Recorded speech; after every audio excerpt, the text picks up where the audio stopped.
Now we will solve exercise 9.1 का question number 1। ठीक है, इसमें क्या कह रहे हैं, find the area of each of the following parallelogram. यहाँ पे आपको पैरेललोग्राम दिए गए और आपको इसका एरिया बताना है। ठीक है, ये पैरेललोग्राम है। पैरेललोग्राम क्या होता है, जिसके ऑपोजिट साइड्स इक्वल होते हैं एंड ऑपोजिट एंगल्स इक्वल होता है। ठीक है, तो मैंने आप लोगों को बताया था कि एरिया ऑफ अ पैरेललोग्राम क्या होता है। एरिया ऑफ अ पैरेललोग्राम क्या होता है, बेस इनटू हाइट। ठीक है, बेस इनटू हाइट होता है। एरिया ऑफ अ पैरेललोग्राम आप लोग इस तरह शॉर्टकट में नहीं लिखिएगा, आप लोग पूरा पैरेललोग्राम में ही लिखिएगा। ठीक है, तो बेस इनटू हाइट। अब यहाँ पे बेस क्या है, 7 सेंटीमीटर, ये हमारा बेस है और ये जो वर्टेक्स जो परपेंडिकुलर ड्रॉ हुआ है ये हमारा हाइट है। तो बेस हमारा 7 सेंटीमीटर है, हाइट हमारा 4 सेंटीमीटर है। तो ये कितना हो जाएगा, 7 4 28 सेंटीमीटर स्क्वायर। ठीक है, ये हो गया ए पार्ट का। Now B part.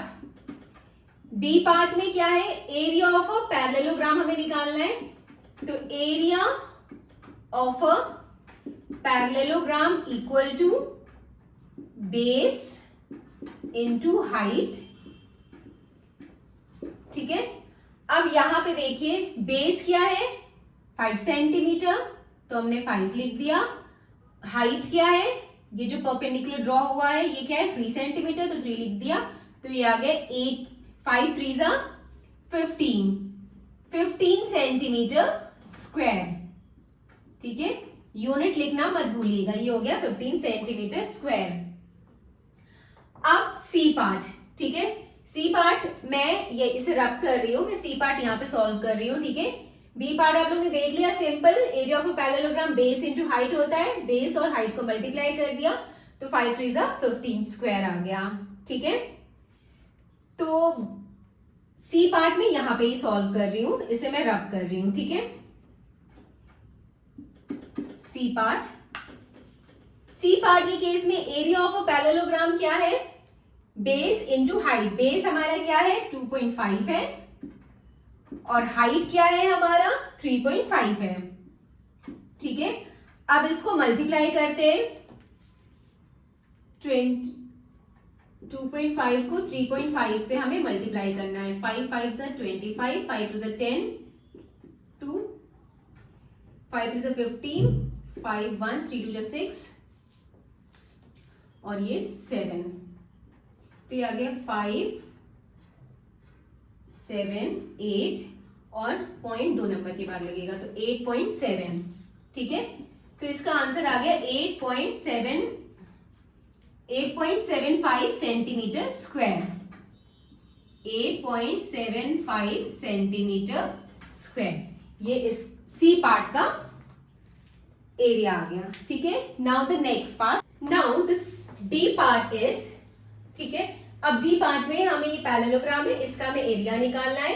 तो इसका जो बेस है ये 5 सेंटीमीटर है और ये जो वर्टेक्स है जो परपेंडिकुलर ड्रॉ हुआ है, क्योंकि हाइट जो भी होता है वो वर्टेक्स से एक परपेंडिकुलर ड्रॉ होता है, वो हमारा हाइट होता है। ठीक है, तो हाइट इसका ये हो गया। ठीक है, तो area of a parallelogram equal to base into height. ठीक है, बेस हमारा क्या हो गया 5, हाइट है 4.8। तो जब हम इसे सॉल्व करेंगे तो क्या आएगा, 4.8 को 5 से, 8 5 40, 0 4 5 4 20,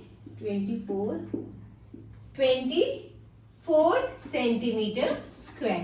ठीक है, तो सिंपल आपको कुछ नहीं करना है, बस आपको फॉर्मूला जो है वो याद होना चाहिए कि एरिया ऑफ अ पैरेललोग्राम क्या होता है, बेस इनटू हाइट। बस आपको सारी वैल्यू उसी में सब्स्टिट्यूट करना है। ठीक है, now the E part. E part में क्या है, area of a parallelogram equal to base into height. ठीक है, अब यहां पे बेस क्या है 2 सेंटीमीटर और हाइट क्या है, हाइट क्या होता है, हमेशा जो वर्टेक्स जो परपेंडिकुलर ड्रॉ होता है वही हाइट होता है। तो बेस हमारा यहाँ पे 2 है, हाइट है हमारा यहाँ पे 4.4, तो ये कितना आ जाएगा, ये आ जाएगा 8.5 4 2 8, 4 2 8, तो 8.8 centimetre square. Okay, so this completed our question number 1. So next हम क्वेश्चन नंबर 2 सॉल्व करेंगे in the next video. Bye bye, take care.